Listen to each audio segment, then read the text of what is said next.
Hoje eu quero explicar para vocês sobre disputa política na sociedade, sobre direita, esquerda, centro. Mas antes eu queria falar que eu tô torcendo muito pro canal chegar a 300 mil inscritos, então dá uma força aí, se inscreve também e, sei lá, recomenda seu vídeo favorito pros seus amigos, alguma coisa assim. Eu garanto que vai fazer a diferença aqui, tá bom? Obrigada. Vamos logo, vamos logo.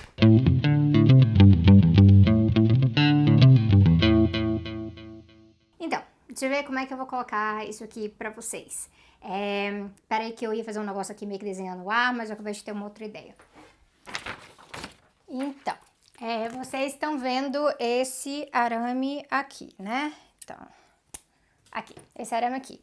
Eu acho que vai dar pra ver no vídeo, mas as coisas de gravar sozinha a gente nunca sabe, né? Enfim, quando a gente fala de esquerda, centro e direita, geralmente é assim que as pessoas imaginam. Um pouco mais reta, né? Mas é uma linha reta. Nessa linha você tem literalmente esquerda, centro e direita. Tá reto, gente, tá reto. E aí, entre o centro, né, você tem aqui a centro-esquerda e aí você tem a centro-direita. Gente, eu tô fazendo a minha esquerda e a minha direita, tá bom? E aí, a esquerda e a direita se dividiriam assim. Aí nas pontas tem o extremo, né? E aí, extrema esquerda, bem longe da extrema direita. E aí, eu não vou entrar aqui nas definições de esquerda e direita nesse vídeo, até porque isso teria que ser um vídeo só pra isso, e isso pede bastante contexto, bastante explicação histórica. Eu vou deixar a indicação de 2 vídeos pra vocês aqui, que é um do Leitura Obrigatória e outro do Chavoso da USP, então vocês podem conferir, tá? Mas vocês estão vendo aqui, né? Extrema esquerda, extrema direita, certo? Vitor, coloca tipo umas legendinhas aqui, tá bom? Eu faço os recortes dos vídeos e o Vitor deixa os negócios dinâmicos pra vocês. Então, valeu, galera do Apoia-se, que me permite contratar o Vitor. E vocês também podem seguir o Vitor no canal dele, né, gente? Pegando Vitor. Enfim, tá aqui, né? Vocês estão vendo. Na cabeça da maior parte das pessoas, a coisa funciona assim. A esquerda tá num canto, a direita tá no outro, o centro tá no meio, mediando as coisas, pegando um pouco de cada lado. E aí, se pega mais pra esquerda, é centro-esquerda, se pega mais pra direita, é centro-direita. E aí, aqui na esquerda mesmo, tem tipos de esquerda diferentes. No meu livro, eu falo da esquerda moderada e da esquerda radical, por exemplo. Aqui na direita, tem as suas direitas também. A direita não concorda tudo em si, vocês veem o circo pegar fogo. Então, nas pontas, a gente teria aqui o comunismo e aqui seria o fascismo. Atualmente, no Brasil, a gente tá nessa ponta aqui e tá bem difícil. Só que, nisso que eu falei de esquerda e direita terem diferenças entre si, mas também dentro de cada um, de vez em quando rola de alguém de cá concordar com alguém de lá e vice-versa. É tipo quando alguém da esquerda moderada faz acordo com alguém da direita no governo, ou voltam juntos num projeto que é ruim pro meio ambiente, coisas assim. E assim, sabe quem acha isso muito problemático? A gente, aqui, da pontinha da esquerda radical, tá? É os famosos comunistas, porque a gente entende que uma baita incoerência se juntar assim, conciliar assim, com o campo de lá. Mas isso não é acidental. Quando acontece é quando, por exemplo, tem uma galera aqui, às vezes, né, moderada, metida com o agronegócio, e a galera de lá também e tal. Então, acontece que por aqui normalizaram negociar com o agronegócio, fazer parceria com o agronegócio, coisas assim. Faz parte do entendimento moderado de política deles. Mas a gente aqui no Radical vai achar isso inaceitável. Então, seria a gente, né? Então a gente faz todo o esforço mesmo para demarcar essas diferenças de postura e de projeto político. Acontece que eu não vejo isso como uma linha reta, não, tá? Eu acho útil essa visão aqui, né? É realmente para mostrar os opostos, né? Pensando numa linha bem infinita, na verdade, eu tô falando de bem opostos mesmo, mas eu já explico o que eu vejo em vez de ser essa linha reta. Mas por enquanto é para ilustrar. A questão é que ultimamente está bem na moda falar que os extremos são iguais. Geralmente a galera aqui do centro, centrão, centrinho, né? Centro-esquerda, centro-direita, tentando comparar o Bolsonaro com o Trump. Não. Com o Erdogan, da Turquia? Não. Com o Guaidó, na Venezuela? Não. Eles querem comparar Bolsonaro com o Mao, com Stalin, com Maduro e por aí vai. Então é uma mania muito irritante, na verdade, se você quer saber a minha opinião sobre isso, de ficarem comparando o oposto baseado em algumas características de forma. E assim, como assim de forma, né? Por exemplo, o Brasil tá em crise? Tá. Venezuela tá em crise? Tá. Quem governa o Brasil em crise? O Bolsonaro. Quem governa a Venezuela em crise? O Maduro. Logo, o Bolsonaro e Maduro são iguais ou parecidos. Esquisito, né? Essa comparação, né? Falei pra vocês e foi estúpido saindo da minha boca. é rasa, é muito ignorante. Então ela não diz nada sobre as origens de cada crise, os objetivos de cada presidente no governo, a composição de cada governo, as alianças nacionais e internacionais de cada um, como cada presidente tem lidado com a crise, por aí vai, várias coisas. Aí alguém diz, mas ambos têm uma relação próxima com militares. E qual é o conteúdo dessa relação? Tem coisas por trás disso tudo. Então, assim, não olhar para o conteúdo é comparar somente a forma. E aí você pode acabar confundindo, peraí de novo. E aí você pode acabar confundindo um copo cheio de água com um copo cheio de ácido sulfúrico, porque copos, né?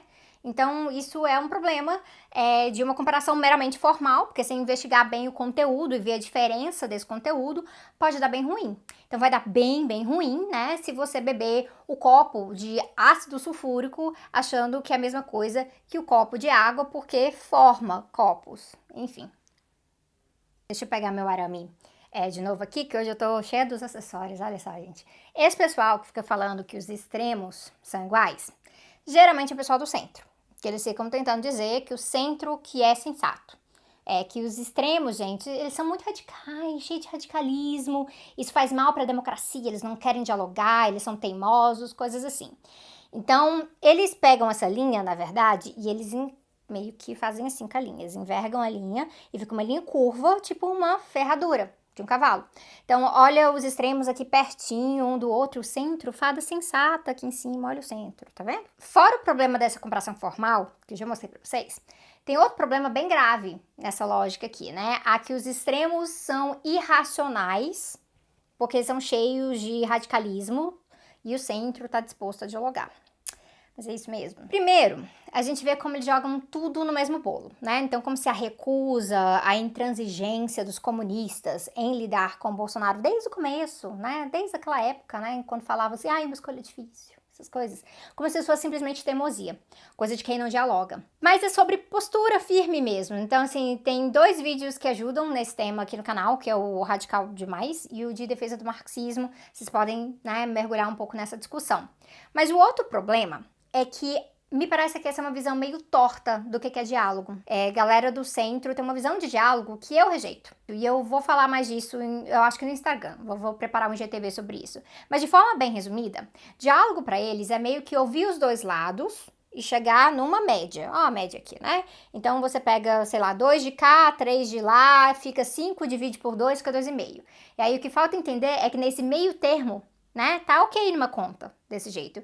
Mas se a gente for falar de política de combate ao feminicídio, por exemplo, a gente que é feminista marxista vai querer ceder meio nessa história? Ai, que bom, vai combater o feminicídio, mas não demais, porque aí a gente não vai estar dialogando com todo mundo, a gente precisa dialogar com o lado de lá. Isso me parece meio complicado. Eu sei que eu tô reduzindo um pouco aqui, mas é para ilustrar. Diálogo, para mim, é sobre disputar rumos de forma aberta.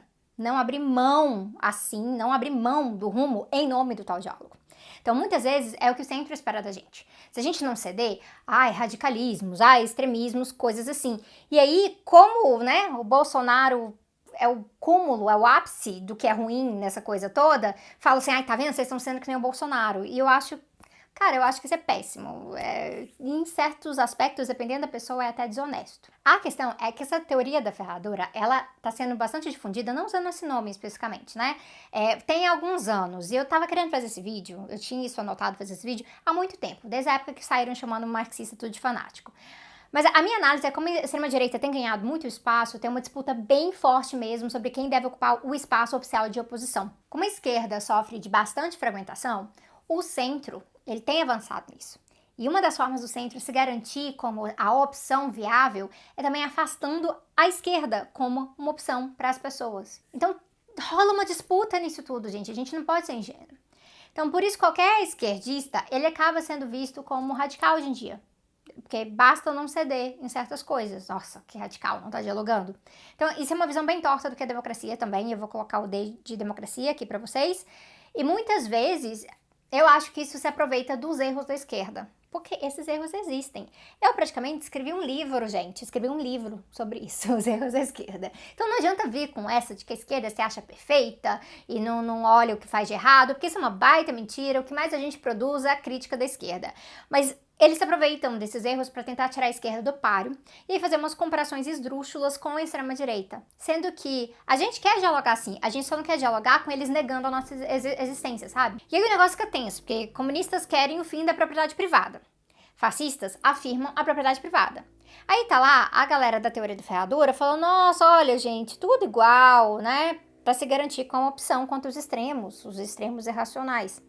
E aí isso tem um intuito eleitoral também. Então eu tô avisando pra gente ficar esperto, porque muitas vezes a galera que fala que não tem viés, tem viés. E tá fazendo um enorme esforço de esconder esse viés. Pode ser pós-política, vídeo sobre isso aqui, ou pode ser esse jeito mesmo de, não, vamos apelar para a razão, saca? E aí o vídeo sobre mal menor também é útil aqui. Mas abrindo a sua visão, se não é linha reta, se não é linha curva, o que que é? Então assim, no meu caso, eu penso a esquerda como um ponto de gravidade. Eu gosto dessas analogias, eu acho essas coisas nerd minha. Eu penso ideologia, então, como um ponto de gravidade aqui. É como aqui se essa folha que eu peguei fosse um campo enorme de ideologia, né? Aí o comunismo tá aqui, o fascismo tá ali, o liberalismo progressista tá ali, a social-democracia tá por ali, e por aí vai, são programas distintos. Mesmo que eles partam de pontos comuns na história ou interesses comuns hoje, a coisa, né, vai se separando nos vários caminhos, vai se desenrolando. Então, o Marx lia Adam Smith, depois Marx virou Marx. Peraí que eu vou fazer uns pontinhos aqui. E aí, então, quando rola uma coincidência de interesses, desse pessoal com desse pessoal aqui, não quer dizer que eles viraram iguais, isso é uma aberração, é uma anormalidade que altera isso, cria um atalho desse interesse, né, de um lado para o outro. E aí tem um vídeo bem antigo meu sobre buracos de minhoca ideológicos, em que eu explico isso, tá lá no canal Justificando, uma série que eu comecei e eu nunca terminei, e assim, gente, vamos ser honestos, eu nunca vou terminar, mas dá pra sacar pela explicação. Então, quando eu digo lá, naquele vídeo, que a esquerda é punitivista, e ela não deveria, porque senão bate com os princípios de emancipação da esquerda, aí isso é uma anormalidade em que naquele ponto coincide com a direita, e não só a extrema-direita, porque o punitivismo é generalizado na sociedade, ele é uma ideologia que contamina esses espaços todos. Então, assim, não é uma coisa de igualar um extremo com o outro, que nem na teoria da ferradura. Então, isso criaria uma ponte. E aí, lá naquele vídeo, tem uma explicação mais completa sobre isso, mais bonitinha, toda didática e tudo mais. O importante é que isso permite a gente analisar o punitivismo de esquerda como punitivismo de esquerda. E o de direita como punitivismo de direita, sem falsa simetria, sem achar nessa coisa de que um é um espelho do outro. Então, isso gera uma análise bem melhor, mais correta e mais honesta do que está acontecendo. Porque o punitivismo de esquerda e de direita não são iguais. Então, é uma análise mais difícil de fazer, claro, ela não beneficia o centro de forma conveniente assim. Talvez seja por isso que tanta gente não gosta de fazer e prefere, então, ficar fazendo esses dois ladismos aí de, é uma escolha muito difícil e por aí vai. Mas assim, tá vendo? O buraco de minhoca, enfim, lá tá melhor explicado. Enfim, vocês estão vendo. É um atalho, eu já fiz isso mais bonito no passado, com lápis copiando descaradamente de Interestelar. Mas é isso, tá vendo? É um atalho. Eles não deixam de ser o que eles são, onde eles estão. Mas assim, gente, a gente tem que ser muito, muito honesto numa coisa aqui. Nisso de ficar copiando a direita, é o pessoal do centro que faz isso muito mais, não é? Tanto que a gente tem essa coisa centro-direita. Eles estão muito mais confortáveis em pegar um negócio emprestado de lá, em dialogar com o lado de lá, sendo que o lado de lá não é dialogável porque o lado de lá é fascista, coisas assim. Então, assim, é um campo, né, justamente no centro em que se normaliza a direita. E aí depois vê, nossa, o fascismo é realmente muito ruim. Mas tá vendo? Por que normalizou logo no começo? Ou coisas como, o fascismo é muito ruim, mas olha os comunistas malvadões. Então, gente, por isso que é bem melhor, para evitar isso, fazer uma comparação que é focada em conteúdo. Eu acho que isso vai dar mais certo. E é praticamente isso que eu queria falar pra vocês hoje, porque faz muito, muito tempo que eu venho aqui no canal e eu falo sobre a importância da gente lidar com as questões do que é radical e normalizar o que é radical pela esquerda, com o intuito de que numa sociedade que é tão injusta, ser justo é radical. Numa sociedade que tem tanta exploração, a emancipação da classe trabalhadora é radical. E eu não vou permitir que isso seja tratado como uma coisa negativa sem fazer uma intervenção em relação a isso. Mas há muito tempo é necessário também a gente apontar por que que isso é feito, qual que é o interesse que tá por trás disso. E tem um interesse político, tem um interesse ideológico. Todas as vezes que vocês veem essas coisas relacionadas à esquerda, à direita, centro, nossa, aquele pessoal é exagerado, aquele pessoal é isentão, nós estamos disputando entre nós. E vocês que estão na audiência, vocês que estão consumindo esse conteúdo, vocês que estão assistindo o material, passando, debatendo no Twitter, debatendo nas ruas, nas redes, em todos esses espaços, vocês também estão sendo agentes políticos dessa forma. Pelo menos nós aqui na esquerda gostaríamos de tratar todo mundo como agente político e não massa de manobra, né? Então, assim, apesar de que críticas de quando a esquerda trata como massa de manobra. Isso existe. Enfim, é isso. Muito obrigada por assistirem a esse vídeo com essas coisas bizarras que eu fiz hoje tentando ser super lúdica. Espero que tenha ajudado algum pouco na didática, na compreensão e tudo mais. Não se esqueçam de se inscrever no canal, ajudar com essa campanha dos 300 mil e eu vejo vocês em breve. Até mais!